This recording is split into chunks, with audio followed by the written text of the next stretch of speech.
प्रिय आत्माओं, ज़रा ठहरिए और इस शोरगुल भरी दुनिया में अपनी आत्मा की आवाज़ को सुनिए। हम सुबह से रात तक भाग रहे हैं, कुछ पाने के लिए, कुछ सहेजने के लिए, किसी को अपना बनाने के लिए।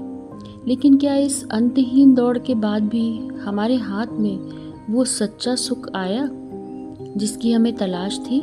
शायद नहीं, क्योंकि हम सुख को गलत जगह ढूंढ रहे हैं। हमारे शास्त्रों का एक परम सत्य, एक दिव्य सूत्र कहता है, वैराग्यम परम सुखम, यानी संसार की वस्तुओं को पकड़ने में नहीं बल्कि उनके प्रति मोह को छोड़ देने में ही इस ब्रह्मांड का सबसे बड़ा सुख छिपा है।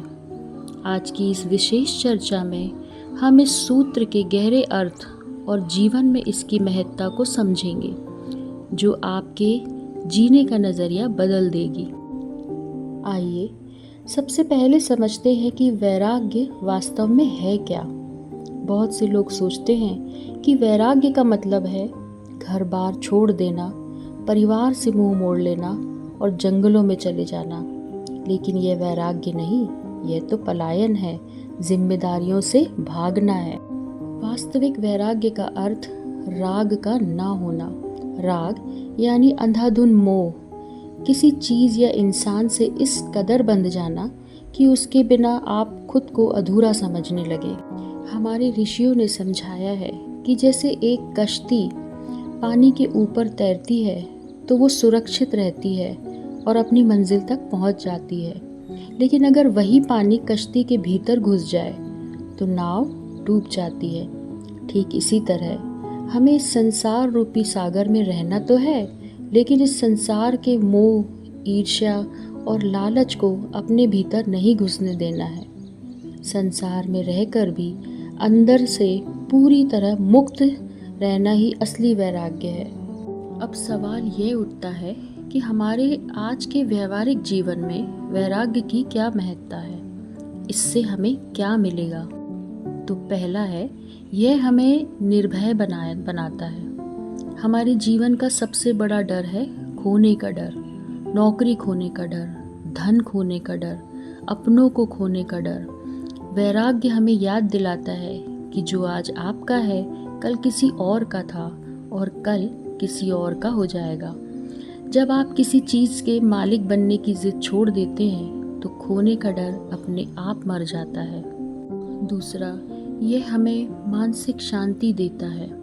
जब हमारी इच्छाएं पूरी नहीं होती तो क्रोध और अवसाद जन्म लेता है। वैराग्य हमें उम्मीदों के बोझ से आज़ाद करता है, जिससे मन एक शांत झील की तरह स्थिर हो जाता है। तीसरा, यह हमें रिश्तों में सच्ची मोहब्बत सिखाता है। जब आप किसी से बिना किसी स्वार्थ और बिना उसे नियंत्रित करने की इच्छा के प्रेम करते हैं तो वो प्रेम शुद्ध हो जाता है। वैराग्य रिश्तों को बांधता नहीं, उन्हें आज़ाद करता है।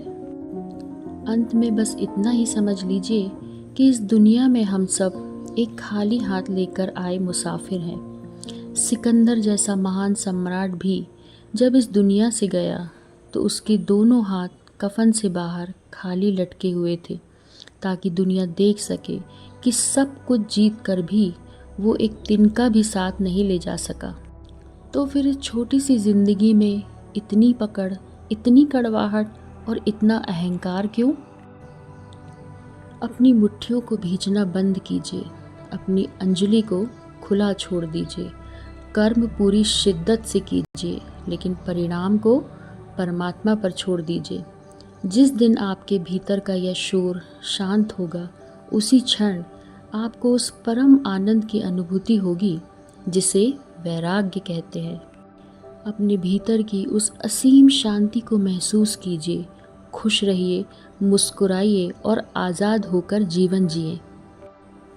प्रिय आत्माओं, हम सब एक ही पथ के राही हैं, शांति की तलाश में।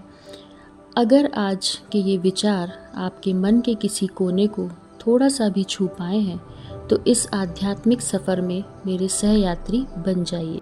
एक अकेला दीपक बहुत दूर तक उजाला नहीं कर सकता, लेकिन जब कई दीपक एक साथ मिलते हैं तो घोर अंधेरा भी छट जाता है।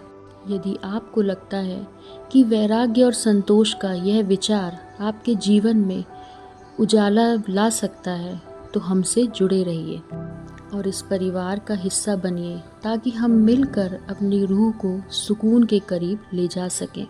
क्योंकि इस भागती हुई दुनिया में जहाँ सब कुछ खोने का डर है, बस एक ही जगह है जहाँ हम सुरक्षित हैं, और वह है हमारा अपना भीतर का संसार। अगर आप भी उस परम शांति के मुसाफिर हैं, तो हमसे जुड़े रहिए। हम फिर मिलेंगे किसी नए सत्य के साथ। तब तक अपने भीतर के मौन को जिएं। साधन की और सुविधाओं की शैया में ना सो जाना, माया के प्रलोभन प्यारे हैं, इनके वश में ना हो जाना। जी हाँ, सुविधाओं के वश में होना व्याकुलता को बढ़ाता है। मुट्ठी बंद रखेंगे तो सिर्फ रेत हाथ आएगी, मुट्ठी खोल देंगे तो पूरा ब्रह्मांड आपका होगा। लौट आइए अपने भीतर के उस एकांत में जहाँ सिर्फ आप हैं और आपका परमात्मा है। तब आपकी आत्मा भी अभिभूत होकर कहेगी, वैराग्यम परम सुखम।